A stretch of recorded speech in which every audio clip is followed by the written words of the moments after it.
cause neural tube defects. You don't want to leave room for that.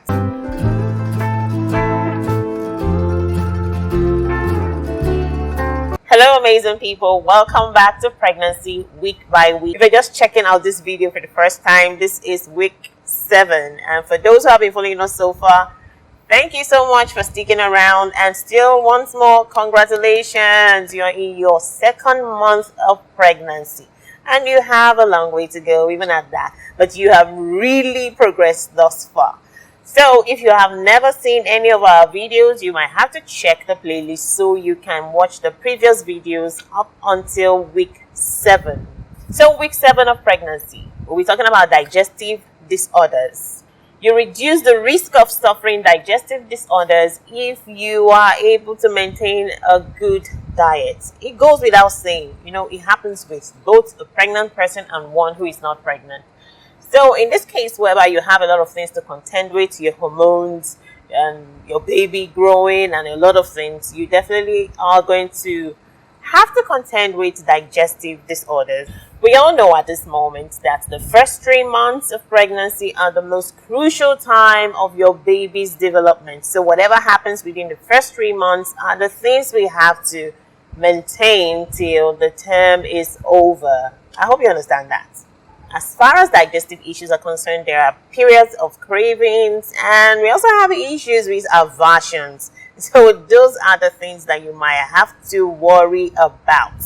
Now, cravings. Once you start craving, you have to ensure you're craving for the right things. The things that, the kind of food that can fortify you with nourishment for yourself and your baby. And aversions. You can do absolutely nothing about that. If your body doesn't want a thing, it definitely doesn't want it. So what should you do when craving strikes? If you're lucky enough to crave for fruits and vegetables, well, kudos to you, but do your best possible just to vary things a bit. Meaning you have to make sure you get every nutrient involved in your meal. So when it comes to fruits and vegetables, especially fruits, it's always good to go rainbow. When I say rainbow, take every fruit according to its colors. Not necessary, it's not cast on concrete, but variety is the fun of life. And vegetables too. You can take different kind of vegetables, even your tomatoes, your carrots, they are all vegetables. So it doesn't have to be green leafy vegetables. You can actually mix them all up. Try to resist your cravings if they are sending you to a bowl of unhealthy meal. You're in command, In as much as there's this hormone that is driving you about like one slave, you still are in command. Eat plant-based food with protein, and do not forget to achieve a balanced diet.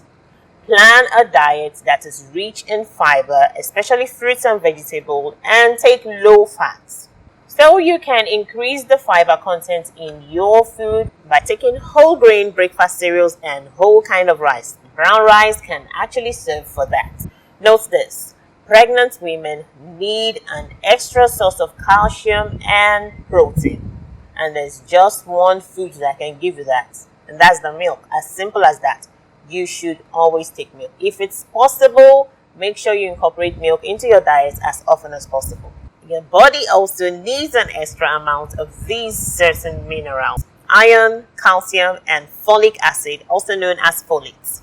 Iron is vital for making red blood cells. Your baby will rely on the amount of iron obtained from you until 6 months after its birth. Only women who are said to be deficient in iron will have to take supplements, and please do not go across the counter. Allow the doctor to do that. Otherwise, iron comes from meat, oily fish, and green leafy vegetables. Folic acid is crucial for the baby's nervous system, and deficiency in it can cause neural tube defects. You don't want to leave room for that. And a neural tube defect could be the likes of spinal bifida. Some doctors have recommended that as soon as the decision has been made to start making babies, folic acid should be taken every day. Calcium is crucial for the teeth and bones, and is usually recommended towards the latter part of the pregnancy when the baby's bones have started becoming solid. Watch your sugar intake. It goes without saying, pregnant or not, you ought to watch your sugar intakes. But as a pregnant woman, this is very important. I don't know. Why is everything so important about pregnant women? Probably because we are expecting someone who has to depend on us for everything, and that includes his or her appearance and total health. So everything has to be taken with precaution. The reason is because you don't want to start having tooth and gum disease while you're pregnant. So in my case, after pregnancy, I started having tooth issues. It wasn't the pregnancy that caused it. Neither was it sugar. I took a lot of ice. I ate a lot of ice. Everything was ice on me. Food was ice. Water was ice. I kept on eating. In fact, I had a flask where I had to put ice. When I'm traveling, I have a flask that will keep the ice frozen till I get to where I'm going to. I was just taking ice. I was chewing it like one serious chin. So be careful with your cravings. Make sure you don't account for it in future. Tips for you in week 7 of pregnancy. Cramping is normal. I'm cramping here. My stomach is upsetting me here. I think I'm having menstrual pain. Nothing will happen to you. It's just the child's process of growing, attaching itself to the uterus and growth. So once there's something different going on inside you, you will definitely feel the changes. It could come through pain, it could come through anything at all, discomfort, anything at all. And you have to cherish every moment. It is not an issue of concern if you are experiencing abdominal cramps while you are expecting. Cramping is normal during your first trimester, but if it is accompanied by neck pain, shoulder pain, dizziness, contractions, and some other things that are so unpleasant, then you need to visit the doctor. You also have to visit the doctor if your abdominal pain goes beyond just cramps and it becomes severe. You have to do that immediately. Now, what about working out? How do we know how not to work out during pregnancy? Yes, I know we are so concerned about our shape, losing our charms, our curves, which we had before getting pregnant. Well, some of us are so concerned about that, and some just don't care. I want to give birth to my baby. I don't care if it disfigures my body, But nowadays, people do care about what they look like even after pregnancy, even though our mothers didn't do that. Let us know how not to work out. Do not exercise on your back after the first trimester. But I just suggest you don't even exercise at all. You don't want any stretching. You don't want to start hearing stories. Don't even walk out. Don't walk out on your back. This is a nurturing period for you, and you have to sacrifice that time to nurture your baby. So you don't want to do any workout. What's wrong with what do you need the workout for? Now, if for instance you insist on working out, and even though I'm not going to show you some workout routines for this stage of pregnancy, if you are able to find some workout routines for your stage of pregnancy while working out, please do not cease your breath. Your baby needs all the oxygen required for development. Do not do sit-ups and do not do squats. Stay clear of jerking and twisting motions, which could add insult to your already stressed out joints. Be careful about moves that challenge your sense of balance or risk anything that has to do with your abdomen.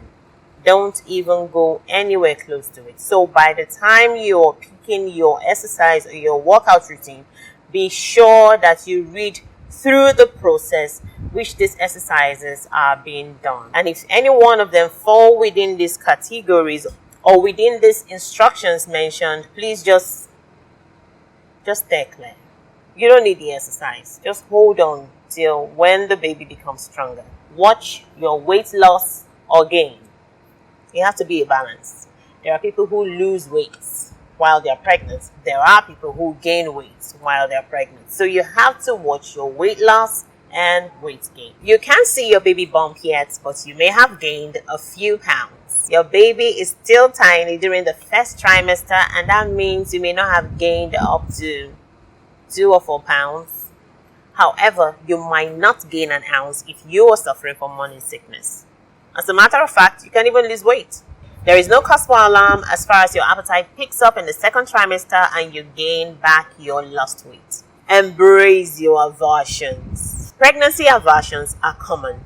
If you cannot stomach the thought of eating certain kind of food, then you are not alone. It happens to almost everybody, even those who eat everything. There are certain kind of foods that they just would not tolerate. There's nothing wrong with you, and you only have to do what works for you. Keep your choices bland and boring. Always look for a substitute for the food you cannot tolerate. If you cannot stand the sight of veggies, eat fruits. Keep trying them according to colors until you're able to tolerate the ones that you can. If your aversions are to foods that you're supposed to be avoiding anyway, then you are so lucky. What happens to you in your week 7? It is important at this time of your pregnancy to try and rest, especially if you're trying to cut out time from your very busy schedule to rest. Please don't feel guilty about it. You will experience frequent urination. Your breasts become swollen, tender, and small lumps appear around your areola. Your areola is the dark circle surrounding your nipple. The change shows that your breast is preparing itself for milk production. You feel dizzy, in which case sit down and rest a bit until the period passes and you're as strong as an ox. You start to experience food craving. As if feeling queasy is not enough, you might have to contend with excessive saliva.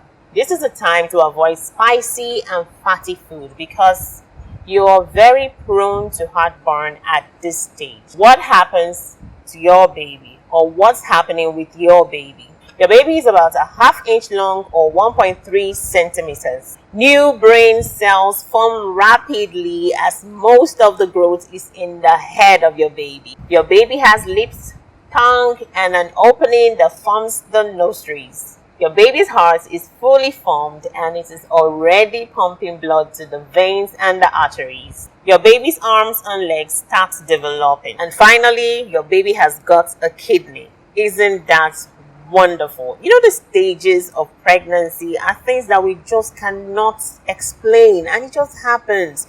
You do your part and it just happens. Your baby just keep growing. This is something that nature has given. No, this is something that God has given us, and we just cannot explain it. This is just a wonderful experience, and I'm so glad to be a mom. What about you? If you have faced a challenge or two, if you have faced any experience in week 7, would you like to share it with us? Please put it down in the comments below and let us share this knowledge with each other. I still remain Jovita Apala. Thank you for watching. I'll see you in week 8.